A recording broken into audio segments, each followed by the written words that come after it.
আসসালামু আলাইকুম রহমতুল্লাহি ওবরাকাতু। সম্মানিত ভিউয়ার্স, যারা আমার থাম্বনেইলটি দেখে ক্লিক করেছেন, নিঃসন্দেহে আপনারা অনেক চমৎকার একটি গাইডলাইন পাবেন। যারা দুবাইতে এসে ড্রাইভিং শেখার জন্য চাচ্ছেন এবং অলরেডি আপনারা যারা পরীক্ষা দিয়েছেন, থিওরি পাশ করে ফেলছেন, যারা থিওরি পাশ করেননি এখনও, তাদেরকে বলবো RTA অ্যাপসটা ডাউনলোড করবেন। কিভাবে করবেন সেটারও একটা ভিডিও আছে। তো এখানে আপনারা দেখতে পাচ্ছেন theory test practice. Theory test practice যেটা আছে সেখানে আপনারা এই যে আমি RTA এর অ্যাপসটা দেখতেছেন, এটার মধ্যে আমার ভিডিও তৈরি করা আছে। এখানে প্র্যাকটিস করতে পারবেন ইংরেজিতে, হিন্দিতে, বাংলাতে, বিভিন্নভাবে আপনারা প্র্যাকটিস করতে পারবেন। তো আজকে আলোচনা করব যারা পাশ করে ফেলছে অলরেডি, তারা কিভাবে সামনে অ্যাডভান্স হবে সে বিষয়ে আলোচনা করব। যখন আপনি থিওরিতে পাশ করে ফেলছেন, তখন আপনার জন্য হচ্ছে টোটালি আপনার জন্য হচ্ছে আপনি ক্লাস নিবেন আপনার ড্রাইভিং করার জন্য শিক্ষক যিনি আছে, ওস্তাদ যিনি আছে, আপনি চাইলে আপনি নিজেও মনোনীত করতে পারবেন এবং ওনারাও আপনাকে চাইলে দিতে পারবে।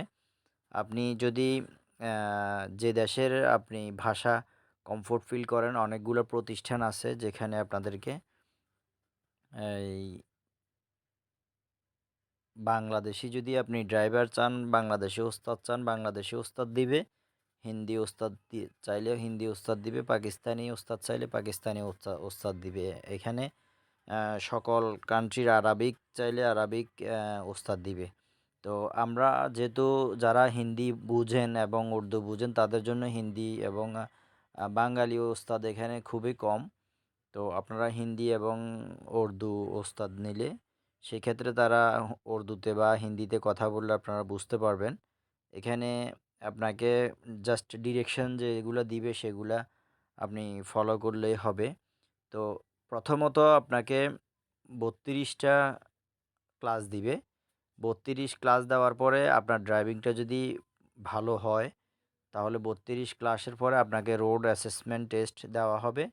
রোড অ্যাসেসমেন্ট টেস্ট হচ্ছে এটা দুবাইয়ের জন্য, এক স্টেটের জন্য আলাদা আলাদা ভিন্ন ভিন্ন কানুন আছে, নিয়ম আছে। তো আপনি যদি দুবাইতে ড্রাইভিং নিয়ে থাকেন, কার, মোটরসাইকেল এবং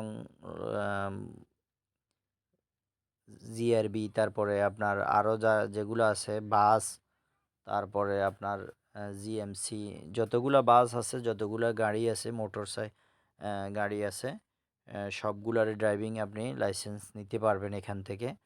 তো যেটা আপনাদেরকে বলবো সেটা হচ্ছে 32টা ক্লাসের পরে আপনাকে যখন পরীক্ষা দেওয়া হবে, পরীক্ষাতে সাকসেসফুলি পাশ করলে তো করলেন, না করলে আপনাকে বারবার আপনি পরীক্ষা দিবেন, এরপর আপনাকে ক্লাস দেওয়া হবে। যতবার ফেল করবেন ততবার আপনাকে 2 ঘন্টা ক্লাস দিবে অথবা 4 ঘন্টা ক্লাস দিবে। 1 ঘন্টা ক্লাসে 1 ঘন্টাতে 2টা ক্লাস হয়। তারপরে আপনার 2 ঘন্টাতে 4টা ক্লাস হবে। মানে প্রতিদিন 2 ঘন্টায় আপনার 4 ক্লাস করে হয়।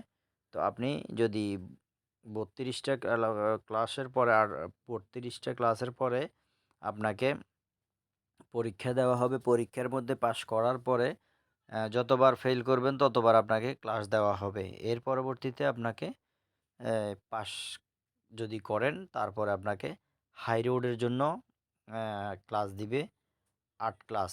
হাই রোডে 8 ক্লাস দিবে, মানে 2 দিন।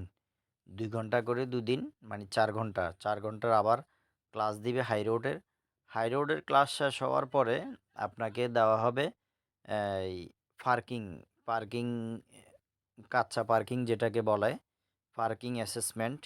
তো পার্কিং অ্যাসেসমেন্ট যখন আপনি সাকসেসফুলি ডান করবেন, তখন আপনাকে দেওয়া হবে এই তখন আপনাকে দেওয়া হবে RTA ফাইনাল পার্কিং টেস্ট। এর পরবর্তীতে হচ্ছে ফাইনাল রোড টেস্ট। আমি আপনাদেরকে আমি যে ইনস্টিটিউটে ড্রাইভিংটা নিচ্ছি, সেটা নিয়ে আপনাদের সাথে একটু শেয়ার করব। সেটা হচ্ছে আপনি থিওরি টেস্টে আপনি টেস্টের বিষয়টা একটু দেখেন। এখানে আপনি এই যে দেখেন RTA থিওরি টেস্ট ফার্স্ট চান্সে পাস হয়ে গেছে। এর পরবর্তীতে কাচ্চা টেস্ট। অনেকে বলে, আপনার অনেকের প্রশ্ন থাকে যে আমরা এই কি করব, আমরা কি লোকালি আপনার ড্রাইভিং লাইসেন্সটাকে আমরা এমনিতে নিয়ে এই নর্মালি নিয়ে নিব, না কন্ট্রাক্ট করে ফেলবো? আপনার নলেজ, আপনি তো বুঝেন যে আপনি কেমনভাবে গাড়ি চালাতে পারবেন বা কী আসে বিষয়, সব কিছু আপনার, যদি আপনার কনফিডেন্সের উপর নির্ভর করবে সব কিছু। তো আপনার কনফিডেন্স যদি কম হয়, তাহলে আপনি করতে পারবেন,